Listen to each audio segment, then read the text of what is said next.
Hello friends, welcome to my channel. ఈరోజు నేను bread రోస్ట్ని ఎలా తయారు చేస్తానో చూపెడతాను.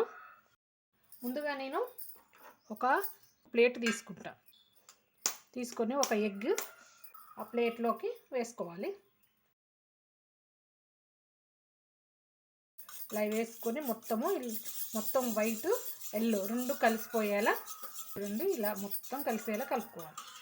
ఇందులోకి కొంచెం కారం, అలాగే కొంచెం రుచికి సరిపడా ఉప్పు, కొంచెం మసాలా, కొంచెం కొత్తిమీర వేసేసి మొత్తం ఇలా కలిసిపోయేలాగా బాగా కలిపేసుకోవాలి.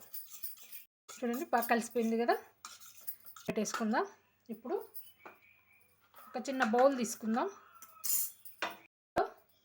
కట్ చేసుకున్న ఉల్లిపాయలు, టమాటా, క్యారెట్, కొంచెం కొత్తిమీర వేసేసుకుందాం.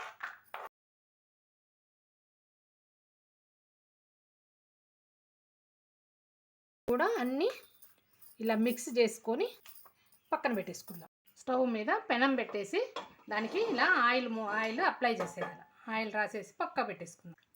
పెనం వేడయ్యాక ఎగ్ది కలిపి పెట్టుకున్నాము కదా, అందులో ఒక బ్రెడ్ పీస్ తీసుకొని ఇలా చక్కగా ముంచేసి అది కొంచెం పీల్చుకునే విధంగా ముంచేసేయాలి. పీల్చుకుంటే మంచిగా ఎగ్ అన్నది బ్రెడ్కి పట్టేస్తుంది.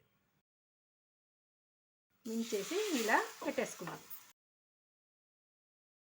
ఇంకొక బ్రెడ్ పీస్ని తీసుకొని సేమ్ ఇలాగే ఎగ్ దీనికి చక్కగా బ్రెడ్కి పట్టే విధంగా ఇలా చక్కగా పెట్టేసుకుందాం.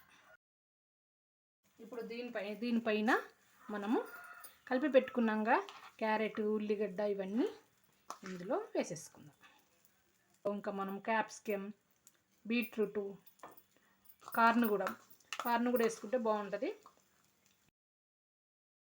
కొంచెం కారం, కొంత ఉప్పు, కొంచెం మసాలా. పీస్ ఉంది కదా, ఇది తీసి దీని మీద ఇలా బోర్లేసి చక్కగా రెండు వైపులా లోపల ఉన్న ఆ ఉల్లిగడ్డ ఇవి కొంచెం ఉడికే విధంగా, కొంచెం ఎక్కువసేపు అవసరం లేదు, కొద్దిగా ఉడికే విధంగా ఇలా పెట్టేసుకుందాం. ఒక 2 మినిట్లో ఇది ఉడికిపోతుంది. ఇంతకుముందు కొంచెం ఎగ్ మిగిలిపోయింది కదా, ఈ ఎగ్ని ఇలా పిల్లలకి నచ్చే విధంగా రౌండ్గా కట్ చేసేసుకొని రెండు వైపులా దీన్ని ముంచేసుకోవాలి. ఒకే వైపు కాకుండా రెండు వైపులా ముంచేసుకొని ఇలా పెట్టేసేసుకుందాం. ఇది కూడా కాలుతుంది. ఈ లోపల దీన్ని కొంచెం తిరిగేద్దాం. ఒక 1 మినిట్ ఆగుద్దాం. రెండు వైపులా కాలింది కదా. ఇప్పుడు మనం ఒక ప్లేట్లో తీసుకొని పక్కన పెట్టేసుకుందాం.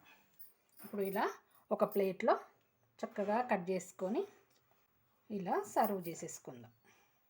రెడీ అయిపోయిందండి బ్రెడ్ రోస్ట్. మా ఛానల్ని సబ్స్క్రైబ్ చేసుకోండి, లైక్ చేయండి, కామెంట్ చేయండి. Thank you.